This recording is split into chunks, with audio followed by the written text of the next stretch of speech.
आप बताइए बहर किसे कहते हैं? बताओ।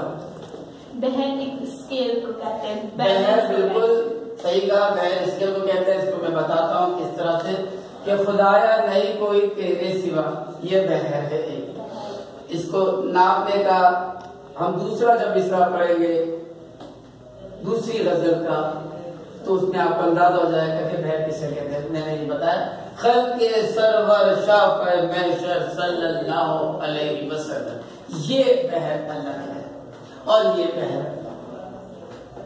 ये दोनों बहरों में फर्क है। अब जब एक गजल लिखी जाएगी, नज्म लिखी जाएगी, तो पूरी नज्म उसमें कोई पाबंदी नहीं है, किसी मौजू पे लिख सकते हैं।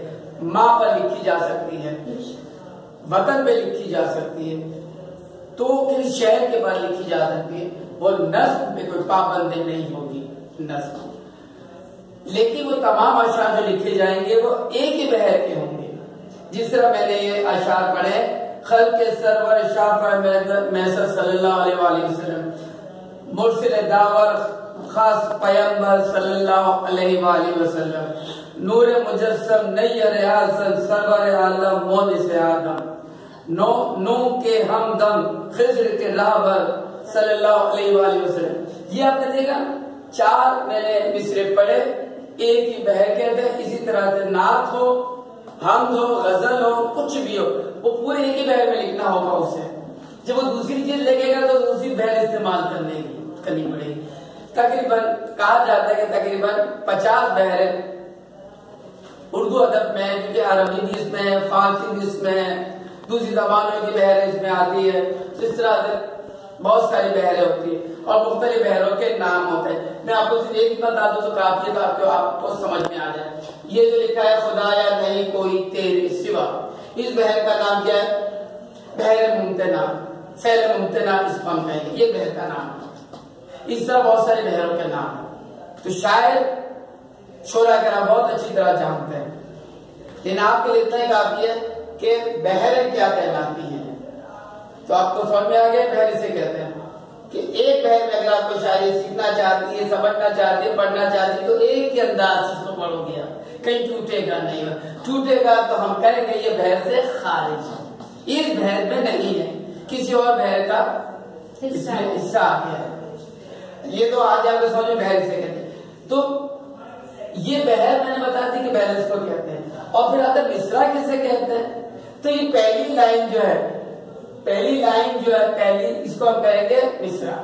तो पहला लिखा है तो मिसरा उला, यानी पहला नंबर 1, और नंबर 2 पर है तो सानी कह दिया। तो ये दोनों मिसरा कहलाएगा। 2 मिसरे बने, 2 मिसरे, पहला मिसरा दूसरा मिसरा, तो शेर बन गया।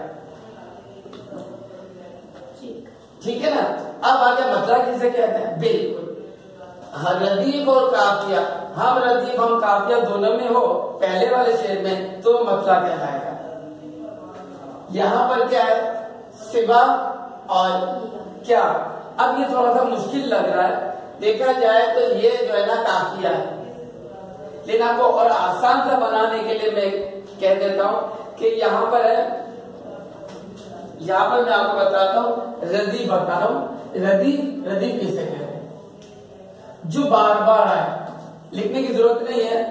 मैं नहीं चाहता कि सल्लल्लाहु अलैहि वसल्लम या लिखूं और उसको फिर मैं मिटाऊं, तो बेअदबी गुस्ताखी हो, लिहाजा मैं लिखता नहीं यहाँ पर, बल्कि आपको समझा देता हूँ कि खल्क़े सरवर शाफ़े महशर सल्लल्लाहु अलैहि वसल्लम बार बार आ रहा है ना, देखो बार बार आ रहा है, तो जो बार बार आए वो रदीफ कहलाएगी। और जो मिलता जुलता है, जैसे काफिया, मैं काफिया समझाता हूँ। काफिया किसे कहते हैं मैं से समझा देता हूँ ताकि वक्त ज्यादा सर्फ ना हो। महशर, शाफ़े महशर, खास पैगंबर नय्यर आजम, और नहीं बल्कि यह है शाफ़े महशर, तो महशर जो है ना ये आ गया। ये महशर एक है, तो महशर के बाद बाकी हम लिखेंगे हाँ पैगंबर, तो ये पैगंबर और ये महशर, ये क्या होगा? काफिया कहलाएगा। और जो बार बार आएगा उसे हम रदीफ कहेंगे।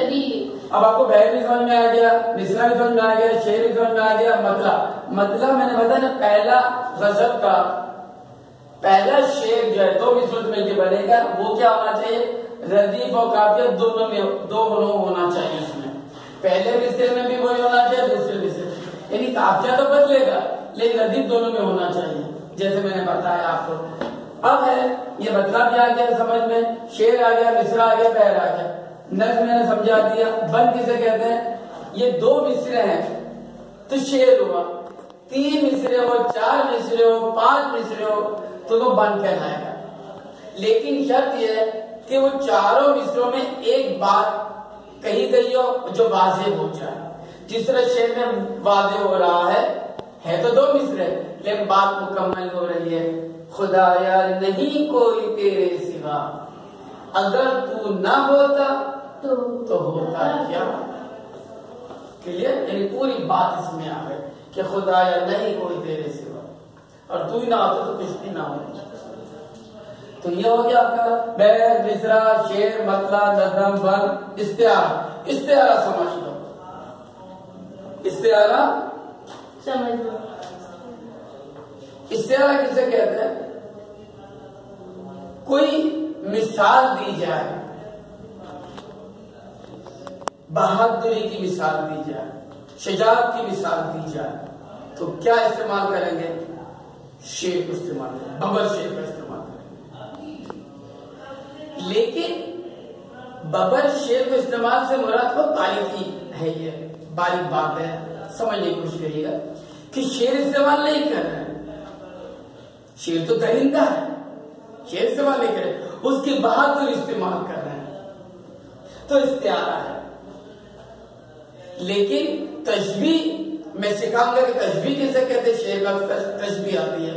अल्लामा इकबाल ने लिखा है, जुगनू की बात करते हैं, जुगनू रात को क्या करता है, रोशनी देता है, तो जुगनू की रोशनी मिसाल तशबीह कहलाएगी। सूरज और चांद, शम्स और कमर की बात करूंगा मैं, तो सूरज उसको नहीं बना रहा मैं, चांद उसको नहीं बना रहा, चांद जैसा, तो तशबीह आएगी। और यहां पर बबर शेर नहीं कहा जा रहा, बबर शेर की बहादुरी कहा जा रहा है। बहुत बारी समझ लो, शेर की, बबर शेर की बहादुरी बता रहा हूं यहां पर, शम्सो कमर की खूबी बता रहा हूं वहां पर, तो वो तशबीह में आएगा और ये इस्तिआरा में आएगा। हम इस्तिआरा किसने इस्तेमाल किया, असातिज़ा किराम जब बात करते हैं, अनीस ने इस्तिआरा बहुत इस्तेमाल किया, दबीर ने इस्तेमाल किया, तलवार की धार पर उन्होंने बहुत सारे अशार लिखे हैं, ज़ुल्फ़कार तलवार पर। इस तरह अनीस की जब बात करते हैं तो अनीस ने किस पे लिखा है, बबर शेर पर लिखा है, बहादुरी पर लिखा है अनीस ने, तो इस्तिआरा है। और बाकी आने वाले नए शुरा किराम ने भी तशबीह और इस्तिआरा इस्तेमाल किया। तो यहाँ मेरा मकसद आपको समझाना है कि इस्तिआरा किसे कहते हैं। अब आगे आखिरी में मक्ता, एक समझिए मतला है और मक्ता है, बहुत फर्क है। रवानी का तो मतला और मक्ता कह दोगे आप, लेकिन बहुत फर्क है। मक्ता किसे कहते हैं, शायर अपना तखल्लुस इस्तेमाल करता है, उसे क्या कहते हैं, मक्ता। उसे मक्ता कहते हैं।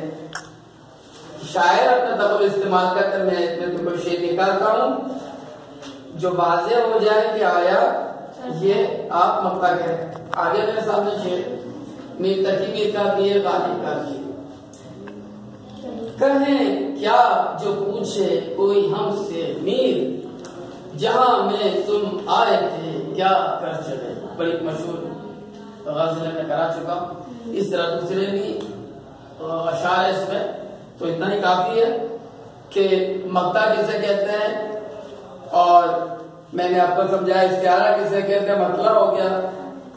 मुसद्दस किसे कहते हैं, आप जानते हैं कि एक शेर 2 मिसरों पर मुश्तमिल होता है, मगर एक बंद के लिए 2 से ज्यादा मिसरों की जरूरत होती है। जैसे नज़्म गर्मी की शिद्दत का हर बंद 6 मिसरों पर मुश्तमिल है।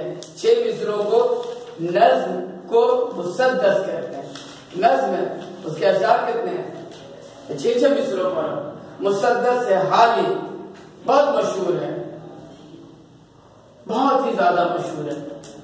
तो वो जो मुसद्दस है वो 6 मिसरों पर है। जैसे मैंने 2 मिसरों के मिला के एक शेर बनाया कि बन का बताया, इसी तरह मुसद्दस 6 मिसरों पर मुश्तमिल है। आज का इतना ही काफी है, इसमें कुछ रहता नहीं है। या हम खत्म करते हैं क्लास और अब मैं आपसे कुछ सवाल पूछना शुरू करता हूँ, ठीक है?